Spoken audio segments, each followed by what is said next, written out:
వైసీపీలో ఉన్న కొంతమంది నాయకులకు జగన్మోహన్ రెడ్డి త్వరలో షాక్ ఇవ్వబోతున్నారు. ఎందుకంటే వైఎస్ఆర్సీపీలోనే ఉంటూ తెలుగుదేశం పార్టీకి కోవర్ట్గా వ్యవహరిస్తున్నారు కొన్ని నియోజకవర్గాల్లో అన్న ప్రచారం ఉంది. సాక్షాత్తు నియోజకవర్గాల ఇన్ఛార్జీలే ఈ అంశం పైన అధిష్టానం దృష్టికి తీసుకువెళ్లారు. జగన్మోహన్ రెడ్డి ఆ నాయకుల వ్యవహార శైలి పైన ఎప్పటికప్పుడు రిపోర్టులు తెప్పించుకుంటున్నారు, పరిశీలిస్తున్నారు.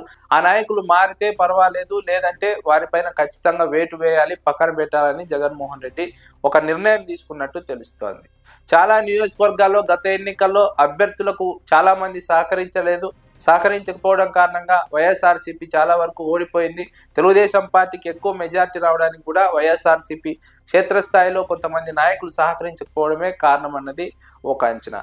కాబట్టి అలాంటి నాయకుల విషయంలో ఏమాత్రం కూడా ఉపేక్షించేది లేదు. మారకపోతే ఖచ్చితంగా వారిని కూడా పక్కన పెట్టేస్తాము, పార్టీ నుంచి సస్పెండ్ చేస్తామన్న ఒక ఆలోచనతో జగన్మోహన్ రెడ్డి ఉన్నట్టు తెలుస్తోంది. ఆ నాయకుల వ్యవహార శైలి మారిందా లేదా అన్న అంశం పైన జగన్మోహన్ రెడ్డి రిపోర్టులు తెప్పించుకుంటున్నారు. నిజంగా వారికి ఉన్నటువంటి సమస్య ఏంటి, ఏదైనా సమస్య ఉంటే అధిష్టానం దృష్టికి తీసుకువెళ్ళవచ్చు, అధిష్టానం వాటిని పరిష్కరిస్తోంది, లేదంటే ఖచ్చితంగా అలాంటి వారిపై చర్యలు తీసుకుంటారు. తమకు టికెట్ రాలేదనో, పదవులు రాలేదనో, తమకు గత ప్రభుత్వంలో ఎమ్మెల్యే సరిగా పనిచేయలేదనో, తమకు అనుకూలంగా వ్యవహరించలేదనో చాలా మంది గత ఎన్నికల్లో వ్యతిరేకంగా పనిచేయడం జరిగింది. ఇప్పటికీ వ్యతిరేకంగానే ఉన్నారు. ఇంకా తెలుగుదేశం పార్టీ నాయకులతో రహస్య మంతనాలు సాగిస్తున్నారు, రహస్య ఒప్పందం కుదుర్చుకొని ముందుకు వెళ్తున్నారు. అలాంటి వారి విషయంలో ఏమాత్రం ఉపేక్షించేది లేదు. ఎందుకంటే ఎన్నికలకు వెళ్లే ముందు ఇలాంటి చిన్న చిన్న సమస్యలను పరిష్కరించుకోవాలి, లేదంటే ఇవే పెద్ద సమస్యలుగా మారుతాయి. నియోజకవర్గాల్లో ఉన్నటువంటి ఈ సమస్యలే పార్టీ అభ్యర్థులు ఓటమికి కారణమవుతాయని జగన్మోహన్ రెడ్డి నమ్ముతున్నారు. అందుకే ఎవరైతే కోవర్టులుగా వ్యవహరిస్తున్నారో, పార్టీ అభ్యర్థుల పైన లేదంటే పార్టీ నియోజకవర్గ ఇన్ఛార్జీల పైన వ్యతిరేకంగా ఉన్నారో వారిని పిలిపించుకి మాట్లాడుకొని వారి సమస్య ఏంటని తెలుసుకొని వాటిని పరిష్కరించే ప్రయత్నం చేస్తారు. అయినా మాట వినకపోతే వారిని పక్కన పెట్టే ప్రయత్నం చేయబోతున్నారు.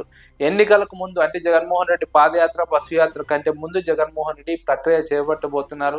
ఒకవైపు నియోజకవర్గాల ఇన్ఛార్జీల ప్రక్రియ కొనసాగుతోంది, త్వరలో సభ్యత్వ నమోదు ప్రక్రియ మొదలవుతుంది. అదే క్రమంలో ఈ కోవర్టులను ఏరిపారేసే ప్రక్రియ కూడా జగన్మోహన్ రెడ్డి మొదలు పెడుతున్నారు.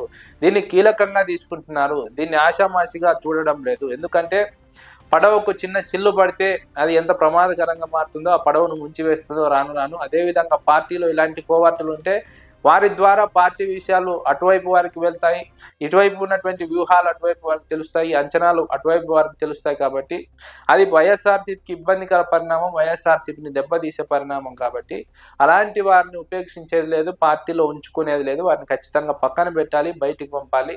వారి తీరు మార్చుకునేందుకు ముందుగా కౌన్సిలింగ్ ఇవ్వాలి, సర్ది చెప్పాలి, వారి సమస్య ఉంటే వినాలి, పరిష్కరించాలి. అప్పటికీ కూడా మాట వినకపోతే అలాంటి వారిని పక్కన పెట్టడమే ఉత్తమమని జగన్మోహన్ రెడ్డి నమ్ముతున్నారు. ఆ దిశగా త్వరలో వైఎస్ఆర్సీపీ కీలకమైన నిర్ణయం తీసుకోబోతోంది, కీలకమైనటువంటి ఒక ప్రక్రియ చేపట్టబోతోంది. ఈ కోవర్టులను ఏర్పారేసేందుకని రాజకీయ వర్గాల్లో ఒక చర్చ సాగుతోంది. అయితే ఈ ప్రక్రియ వైఎస్ జగన్మోహన్ రెడ్డి మొదలు పెట్టక ముందే ఆ నాయకులు ఎవరైతే ఉన్నారో ఇప్పటికే మారకపోతే వారు ఖచ్చితంగా పార్టీ నుంచి ఉద్వాసన ఎదుర్కోక తప్పదు. జగన్మోహన్ రెడ్డి సీరియస్ గా ఉన్నారు. ఈ అంశంలో గతంలో లాగా చూసి చూడనట్టు వ్యవహరించడం లేదు.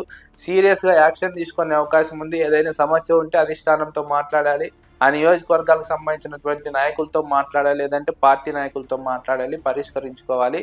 కానీ పదవులు రాలేదనో, టికెట్లు రాలేదనో, ఇచ్చినటువంటి అభ్యర్థులకు పని చేయకుండా వ్యతిరేకంగా పనిచేస్తే మాత్రం అలాంటి వారు పార్టీలో ఉండాల్సిన అవసరం లేదన్నది జగన్మోహన్ రెడ్డి ఆలోచనగా, నిర్ణయంగా తెలుస్తోంది.